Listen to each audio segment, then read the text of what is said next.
G'day, watch this. Icon, mate, geez, you could... I fair dinkum, my mum would have a heart attack if she was here, if she heard that sort of an introduction.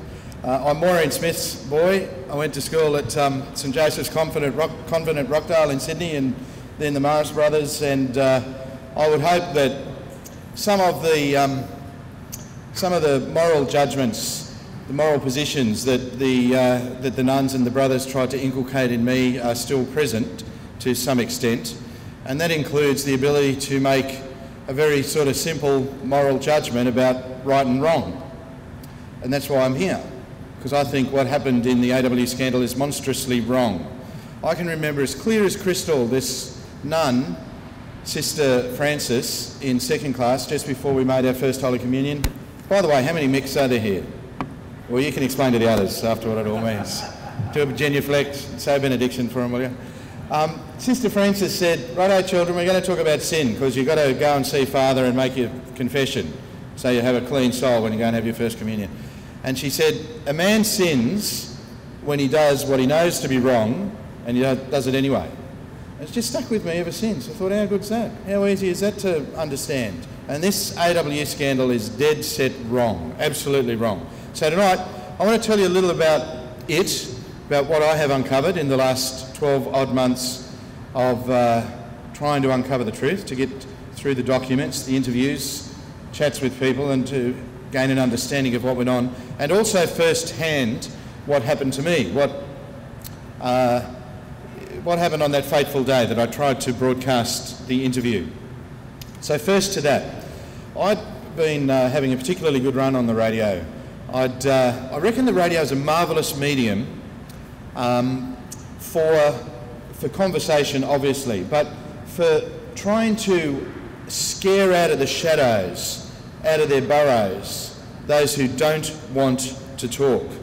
Because on the radio you can come on every day and say, Craig, Mr Thompson, Craig Thompson, I reckon you're a thief. I say you're a liar and a thief, sir.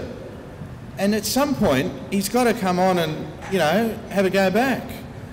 That is precisely what happened with Thompson. I was absolutely confident, 100% confident of the evidence to support the imputation that the man was a thief and a liar. In a newspaper, you'd be bored witless. You wouldn't buy it, oh, Christ, what's the bloody West Australian saying again on the front page? Craig Thompson's a thief, ripper. I'll buy that. You wouldn't, right? But on the radio, because you can say it with a joke and you say it in different ways, you get away with it, and people will continue to listen and enjoy the thrill of the chase. And that's precisely what happened with me with Mr Thompson. I had all of the court exhibits in the monumentally stupid own goal defamation proceedings that Craig Thompson brought against the Fairfax company, the company that owned the radio station that I worked on. You all know who I mean by Craig Thompson, right? Yeah, good, cool. You never know. It's funny, taxi drivers and ladies of the night all know who. I don't see many taxi drivers. So I could see by the chits from the credit cards, the driver's licence notation, etc. You know, this bloke was there at the times that he says he wasn't there, and we only got that through the defamation proceedings that he brought himself. So ultimately, having defamed, one Friday afternoon, I got off the air, and my producer had gone to get a bottle of wine, and her telephone rang. And I picked up and said, "G'day, Michael Smith." And this bloke said, "Oh, could I speak with Michael Smith's producer, please?" I said, "Oh, it's me, it's Michael Smith, how you going?" And he said, "Oh, I'm very well, it's Craig Thompson. I understand you want to speak with me." And I said, "Yeah, do I what? I'm very keen." He said, "Look, I just have to say this. I have a confidentiality agreement with Fairfax, your employer, and as a result of that, there is nothing at all that I can say. I'm just very happy with the settlement that I reached with Fairfax, and I've got nothing that I can say publicly about that, and that's just where we're going to have to leave it." And I said, "Well, come on the radio and say that, old mate." So after a bit of umming and ahhing, he agreed that he would. That was on a Friday, and that was going to be on the Monday that he come on the radio. On the Monday, I got a text, "Hi, I'm Mr Thompson's EA. He's in hospital. His appendix is crook and he's going to have his appendix out." I thought, geez, I wonder if that's true or not. So we get on the blower to him, and you know, he sends a message himself, and he said that he was in hospital. having his appendix out, and that was the reason he couldn't come on the radio that day. I subsequently found that on that actual day, not only had he told me he couldn't come on the radio because of his appendix, he was down at the council putting in a development application for his own place to extend his house, and that was at the time that he'd said to Sam Dastiari at the Labor Party headquarters, "Boys, I'm going to go bankrupt if you don't pay for my bloody legal costs." So he's into the Labor Party for a further couple of hundred large while he's down at the council getting his own extensions. Fair dinkum. I have encountered a class of person in this affair which is absolutely just so bizarrely outside my experience in my life. People who Sister Frances would have got the cane out in no time flat. Whack! She would have got the blackboard ruler with a big split across the back that she got Robbie Campanella's back of his legs with once. Big split right across the back of his thing over. That's another story. Thank you. I won't step on them. That week passed until the Friday. Craig was then out of hospital mysteriously with the self-healing appendix. Should have the health ministry. And so we arranged for him to come on the radio on the Monday. And if you've heard the interview with Craig on the Monday, you know, he admitted to having signed off to approve the credit card payments to the various brothels as they came in. But of course it wasn't for his own use, you know. He couldn't really walk away from having authorised the payments, and that's when all the Craig Thompson thing fired up. So at that point, I, you know, was doing very well at the radio station. They were very happy. I was very happy. And a large number of union people started to invest, I suppose, some faith in my bona fides and what Kathy Jackson had had to say about me and what, you know, the result of meetings that I'd had with Kathy. You know who Kathy Jackson is? Yep, great. So I started to get a number, a sufficient number to make it clear that there was more to this than just, you know, a passing mention of notes that would refer me to the AWU and a fellow called Bruce Morton Wilson and activities in West Australia and Victoria during the 1990s. And the notes to me came from such a diverse range of sources and people who couldn't have been acting, I formed the view, couldn't have been acting in concert with each other. There didn't seem to be any malicious intent to it. It just seemed to be, you get the sense over years, you know, when you're sort of being fed a pup or sold a pup. And I didn't have that sense at all. These seemed to be well-intentioned people, some with Trades Hall Council email addresses in Melbourne, and a good number who suggested that I ought to speak with a fellow called Bob Carnahan, who I wouldn't have known from a bar of soap at that time. So if I go to the week before I tried to broadcast the interview with Bob, I was referred to this affidavit or statutory declaration that Carnahan was purported to have signed. I read it, and I got that on a Friday. I read it, and it accorded with a good deal of what Phil Goode had said in the Victorian Parliament under parliamentary privilege. And Australia's best defamation lawyer, a fellow called Bruce Burke, said to me, whatever has been said in the Parliament under parliamentary privilege, you can say, you can broadcast with no defamation risk. And to the extent that that accorded with what was in Carnahan's statutory deck, I broadcast all of that on a Friday. Then got Carnahan's telephone number and spoke with him that Friday when I came off air at 3. And a rule I had in the radio was that if you got a red-hot interview, you always tried to get it down recorded straight away, because it's often the case that people change their mind and say later, oh look, I don't want to do that interview. Get them while they're hot. So that Friday night, I recorded an interview with Bob Carnahan. It was lengthy. I couldn't believe what he told me. And I sent it to our external defamation lawyer on the Friday night, who phoned me back and said, mate, no way on God's earth that is going anywhere near a set of speakers as a result of transmission through this. He said, that is just unbelievable. And you're going to need blah, blah, blah, blah, blah, blah, blah, blah, blah, if you propose to broadcast it.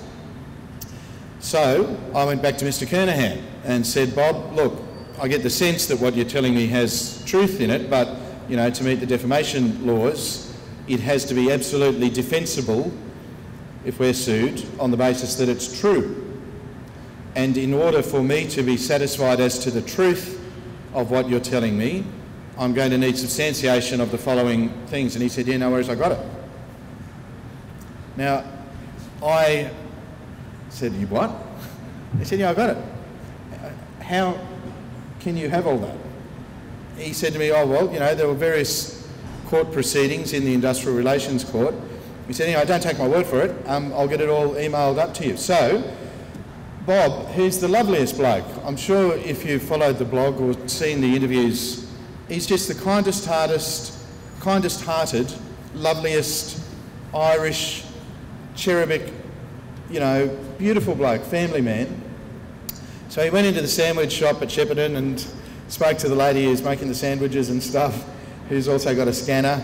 And between the two of them making cappuccinos and what have you, on a Saturday morning, he got up to me, the bulk of the exhibits in the Cambridge affidavit, and in particular had particularised the basis for the assertions made in the interview that I recorded with him the night before, that the defamation lawyer said we could never play. And when I got all that stuff, I thought, wow, that is mind-boggling, that the things that you now know to be the bare bones of the AWU story were there in black and white. And it really made me think on that day, on that Saturday, God, if this is so, if this is unresolved, it must be the mother of all cover-ups to have kept it quiet and away from the front pages. In any case, as a result of what I received that day, on a Saturday, my bosses backed my judgment and said, yeah, they'd get an engineer in, and I did that, got an engineer in, and then I recorded a further interview with Carnahan on the Saturday, knowing what I had then, by way of documentary evidence to support the truth of the imputations or the allegations that Carnahan was making. So we recorded another interview. The defamation lawyer listened to it, went through it twice with me and another senior fellow at the radio station, and gave it the okay. Said, yep, make these changes, beep this name, beep that name, but you're good to go. Now, we knew we were onto something red hot then. This is in about September last year. So the radio station started playing promotions. I don't make those ads, others in the station do. Senior management, you know, to change the rundown in the middle of a weekend and start to promote something big time for a Monday, that's a big deal in a radio station. They did that. They were running very, very high frequency promos. On the Monday morning I did the sunrise show and did the breakfast show on TUE. And the first inkling that I had of trouble at Mill was at about 8-ish, about 8 o'clock. I was very close with a fellow in News Limited. My radio station was owned by Fairfax. I was really close to a very senior guy in News Limited, who rang me at about 8 and said, mate, what have you got in this bloody interview with Carnahan? And I told him, oh, I'm sorry about that, and I said what I had to back it up. And he said, I can tell you, we've had Gillard on the phone here to Hardo. Hardo is John Hartigan, the boss of News Limited, and Chris Mitchell, the editor of The Australian. And she has threatened the nuclear option. He said, mate, I've never heard anything like it. To distill it all, she had 3 very pointed requirements of News Limited. Because you'll recall that Glenn Milne on that day had written a column and alluded to the AWU matter. He told me he didn't start writing the column with that as his intention, but he's competitive. My station had been running that stuff. He touched on the story back in 2007 and he didn't want to be scooped on it. It's a natural thing, you know, for a journalist to feel that way. So Milne's column was printed in The Australian and Gillard went ballistic and she said to Hartigan she had 3 requirements. Number 1, that that column be withdrawn and that it be apologised for profusely. Number 2, that the apology be run in all News Limited online publications right across the country. And it was non-specific, it was very broad. She worded it, not News Limited, she worded it. And number 3, she sought from John Hartigan an undertaking from News Limited that they covenant with her or agree with her never again to speak of the AWU story, ever. in any of their publications, in any form, online or in print. Hanging over the head of News Limited at the time, Damocles style, was the threat of a Leveson-style inquiry. In fact, more pointed than that, it was headed up by Bob Brown to dismember. That's what was put to me. That was the nuclear option threatened by the Prime Minister, and that threat delivered to Hartigan. By the by, using a carriage service to harass Mr. Hartigan, which I have some experience with. The laws about that are very, very specific. God, I wish John would speak to the police about that. His own commercial interests were threatened, and it is, many would characterise that transaction as blackmail. So Hartigan agreed to the Prime Minister's demands in relation to the first point, and that was the withdrawal of the column. It disappeared, and then while I was talking to my contact, up on the computer screen came this bloody apology. News Limited apologises for all its sins, all its errors and omissions, and it was a very broad apology. If you read it at the time, you'll know exactly what I'm talking about. And certainly over the next few months, News Limited acted in a fashion that was consistent with the spirit of the third demand, that it never again report on the story. And you may recall a piece from Hedley Thomas at the time in September last year when he said that Carnahan's statutory declaration had been drafted by Pasquarelli, who was a One Nation Svengali and the puppeteer in some vast right-wing misogynist nutjob conspiracy. That stood for some time. Now, to my own position on that day, I spoke with my bosses, who of course noticed what happened with News Limited. They said, what the flippin' hell is going on there? Why have they folded? What's happened? And I said, well, nothing's changed. We check again with Bruce Burke. Nothing has changed in relation to the defamation advice provided to us, nor to our proofs. These are the moments of proof of truth that determine who's going to stand out from the crowd, who's acting with the interests of truth and the story as paramount, and who's going to fold. And they folded. I just could not believe. It's a very tense time, 10 minutes before you go to air on a radio show. And with one that has been promoted as much as that one had been, and I could see the traffic increase online, which is an immediate indicator of how many people are tuning in. And traffic had trebled online. 10 minutes before that show, I was like madly editing and just getting it all sorted exactly as it was going to flow.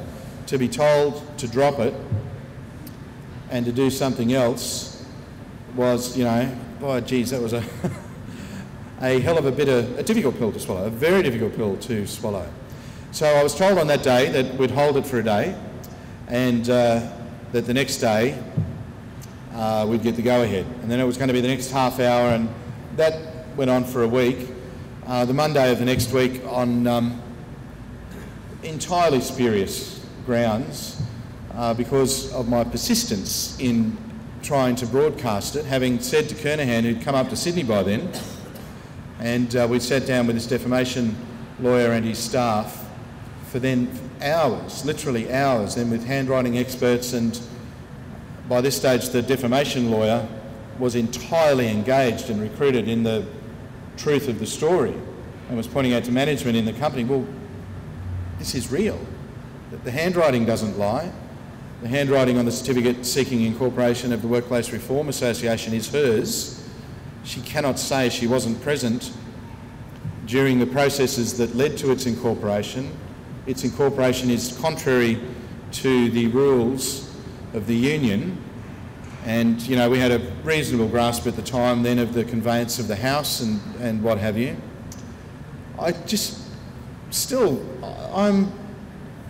lost for words. You can see it on my face, trying to find the way to describe what must have exercised the minds of people who style themselves as media executives and who believe that they owe a duty to the nation, or they'd purport to, they'd say they do, to tell stories and tell the truth, but who folded so weakly, so meekly, in the face of back-channel representations from Ms. Gillard. It really is something that you should learn and become intimately acquainted with, so that the legend spreads and we as a nation are on the lookout for the signs of this sort of despotic behaviour. It's not overstating it. It's so many of the actions that I've observed on the part of Ms. Gillard are actions that you'd feel more comfortable reading about had they been the conduct of an African dictator. Seriously, George Brandis came to my wedding and said, mate, one thing, put his arm around my shoulder and said, one thing you're to be grateful for is in other countries you'd be taken out and shot. But it's not that far removed, you know what I mean? It is a slippery slope once you start to get into the sorts of behaviour that Ms. Gillard displayed, that ultimately led to me parting company with TUE. Now, this is a very important point to me. I, from an industrial relations or my own employment perspective with the company, brought proceedings in the federal court related to my unemployment, my own contract of employment, that apprehended adverse action being taken against me, and so we put in place an injunction to stop them sacking me. That gave me then a very strong negotiating point to negotiate my own exit from Fairfax. It was patently clear they weren't going to let me back on the air. And the agreed statement that they came to and that I came to, the statement of fact about why I left, is this. I resigned from TUE over editorial differences to do with the AWU story. And those editorial differences were this. I wanted to broadcast Carnahan's interview. They wanted to stop me. They owned the licence. They won. Ultimately, I got a reasonable sort of payout and parted company. But some of the characterisations that I've noted Ms. Gillard used to describe me leaving the company, most recently as question time last week in the federal parliament, is just crap. It wasn't defamation. It absolutely was not defamation. There was not a risk of defamation of her character as a result of the content of the broadcast of the interview with Carnahan. Every imputation in it had been checked, and every imputation was defensible, is the way the lawyers would speak about it, on the basis of it being true. And my QC's pleadings in the employment-related matter to do with me said the information on which we relied for that broadcast was based, in fact, soundly researched and had been the subject of defamation, external defamation lawyers' review. So you can forget the notion that it would have done her wrong. It wouldn't have done her wrong. It would simply have spoken the truth about what was at the heart of the AWU scandal. But she was terribly, terribly effective then in hosing it down. So let me come to the second point of this chat tonight, which is what happened. What is the story? Why did she go to those elaborate lengths, and why does she continue to? What's at the heart of the AWU scandal? It starts here in 1991. Just show of hands who was here in 91. You. So Carmen Lawrence, remember the time? Just after Burke. Who was Carmen Lawrence's deputy? Anybody remember? Prize? Sorry? Whoever, I can't remember the guy's name, Taylor rings a bell, may be correct, was pretty good mates with Bruce Wilson. Now, Bruce was the secretary of the Workers' Union, Australian Workers' Union. You would expect him to, you know, command a lot of votes on the Council Labor conference. You'd expect him to be well acquainted with the Premier and Deputy Premier. And I'm told from those who were here at the time that he was. And he was in and out with particularly the Deputy Premier regularly, and particularly in the lead up to the announcement of the successful tenderer for the civil engineering works for the Dawesville Cut to move the mouth of the river. Everybody knows the Dawesville Cut, and very, very successful. Big scale, 58 mil I think at the time, in 91, and a lot of tenderers very keen to get the work.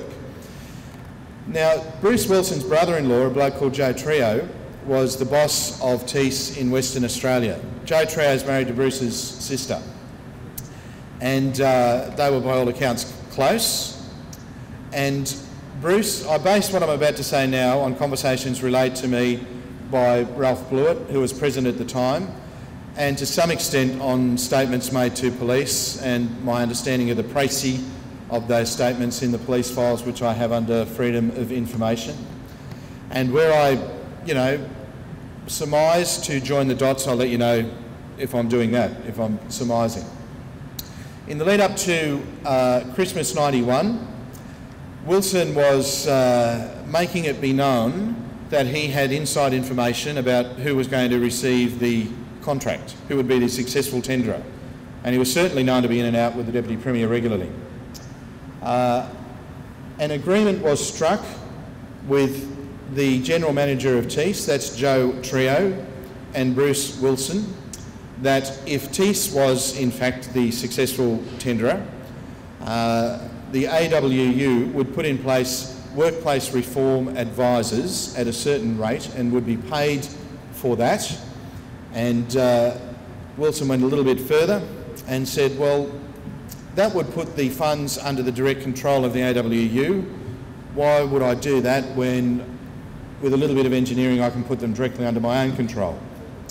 And Tees, what would you need to satisfy your auditors as to the probity or your own governance requirements in paying invoices, etc.? And Tees made it clear that it required an incorporated entity.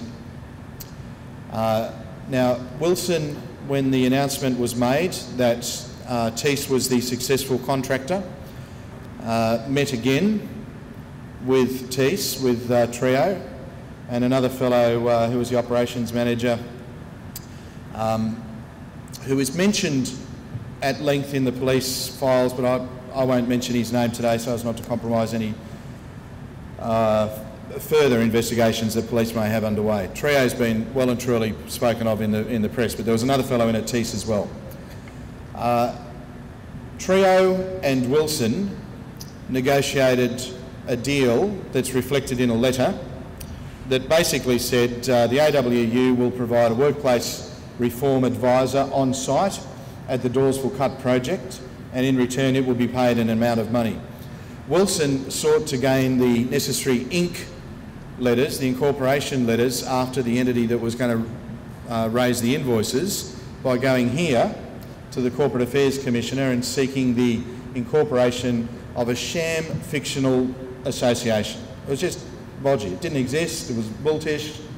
It didn't have the requisite members. It didn't have any meetings. It didn't have any minutes of meetings. It was a sham, an entirely fictional entity, and he was knocked back. He was advised of the reasons that he was being knocked back for it too, and he communicated them to a lady with whom he'd become friendly, Julia Gillard. He flew to Melbourne with Blewett. Blewett, Wilson met with Julia Gillard, and if you believe Blewett and if you believe Wilson, they both told me this, Bernard Murphy was present in the meeting as well, at Slater and Gordon's premises, Little Bourke Street in Melbourne. Now, here is where things become very, very interesting and very difficult and dangerous for Miss Gillard today. What the police, when they inquired into this matter, didn't have was anything like a statement from Wilson. They had no statement at all, in fact no interest in Julia Gillard, and they had no statement, no interview, no words at all from Ralph Blewett when first this matter was inquired into. And the AWU Workplace Reform Association, those inquiries commenced in about May, June of '96. Now they do. Now we know what Mr Wilson says publicly, because he said it to the ABC 7:30 report, and cunningly has absolutely evaporated any possible claim that he could have to client privilege with his law firm, or confidentiality with, for example, the police, who've withheld certain information in their release of their files under freedom of information so as not to disadvantage him, with his own right to confidentiality. He's waived all that by speaking publicly. And here's a précis of what Wilson said to the 7:30 report. He said the Workplace Reform Association was a legitimate entity. It was conceived and established to further the interests of safety at work and to reform the workplace. That as I conceived it, he said, I gave it broad objects so that it would have wide discretion in the way that it applied its funds in the furtherance of those objects. And quite specifically, Wilson said that included the purchase, for example, of the property in Melbourne. That the house at Kerr Street was a legitimate asset of that association, properly purchased, with Blewett acting as trustee for the association. So that's Wilson's view of the world. He said that when I first went to incorporate it, I had some technical difficulties, and that as a result of that, I went to my lawyer, Ms. Gillard, and said, these are the technical difficulties, can you overcome them? And she did. That is an amazing suite of admissions from him. And it's been entirely overlooked in the conversation in the federal capital and in the bulk of the media, because it is 180 degrees at odds with what his lawyer says her instructions were. She, when interviewed on the 11th of September in '95, told her interviewing partners in this extraordinary interview, just pause for a second, think about this. Ms. Gillard, a partner in the law firm, is interviewed essentially under caution with a tape recorder running. You know, have no mistake, make no mistake, Ms. Gillard, this is being recorded because we fear the consequences of your actions within the partnership. And in that recorded interview, Ms. Gillard said, this was a slush fund. It was set up to hold re-election funds for the purpose of electing particular union officials who would bring into action an agenda of workplace reform and safety. That is diametrically different. Wilson said his activities were for the benefit of all unionists, of all AWU unionists. Gillard said those activities were the benefit of a very few officials for their re-election. Wilson said the house was an asset purchased overtly for the association. Gillard says Ralph Blewett bought that place in his own right because he was a sophisticated investor with surplus funds that he was going to apply to the purchase of that house. How in goodness name, this glaring, is it glaring or is it just me? Is there a modicum of difference between the public accounts of these two central figures? How this is not the subject of further media scrutiny and reportage and water cooler conversation eludes me. I can't see how it is that we've missed this, you know, most significant suite of developments in the last week or so. Now, Blewett, for his part, just says this: it was a scam, it was a fraud. I was the bag man. I was a bit player in the fraud. Bruce saw an opportunity with Joe to set this thing up and get a heap of money, and he wanted to buy the house in Melbourne, and he didn't want it in his name because he was going to get living away from home allowance, and he said, can I use your name, Ralph? And I said, oh yeah, no worries. And I signed the power of attorney. And now, between the three of them, to get to the heart of it, you really have to have an exquisitely well-developed sense of what do the documents say. That's where the truth will lie. And I think Brandis's remarks in this regard are really, really telling.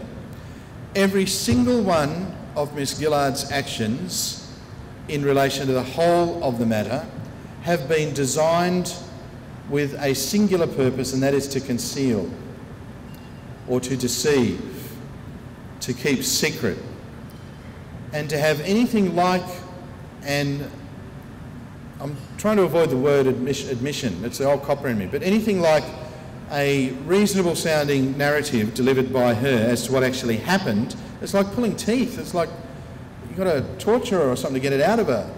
And then when you do, it's dissembling and still with a view to the cover-up, you know, and what have you.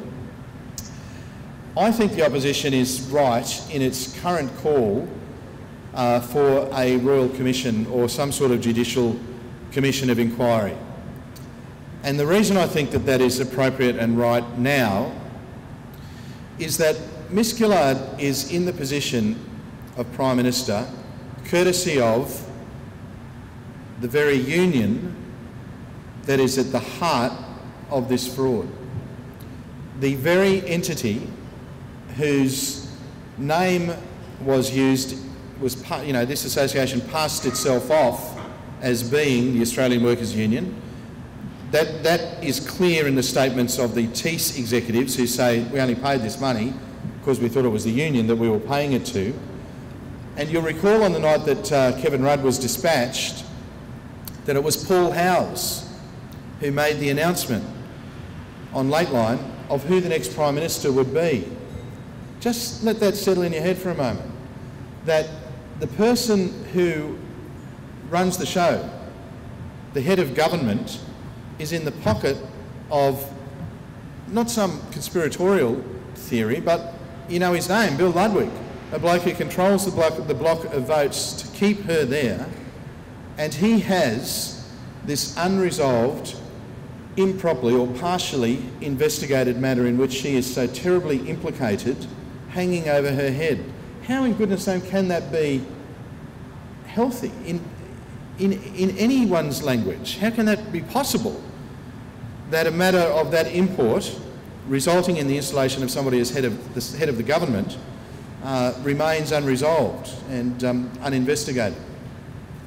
So I support absolutely the opposition in its call for a judicial inquiry, but it may well be that matters are brought to a head in advance of that, because the Victoria Police are now well advanced in their investigations into exactly what went on and the changed circumstances today that have delivered fresh information to them, information to which they weren't privy at the time of their initial inquiries. And likewise, the Western Australian Police here have announced that they have reopened or are in the process of reopening their voluminous files.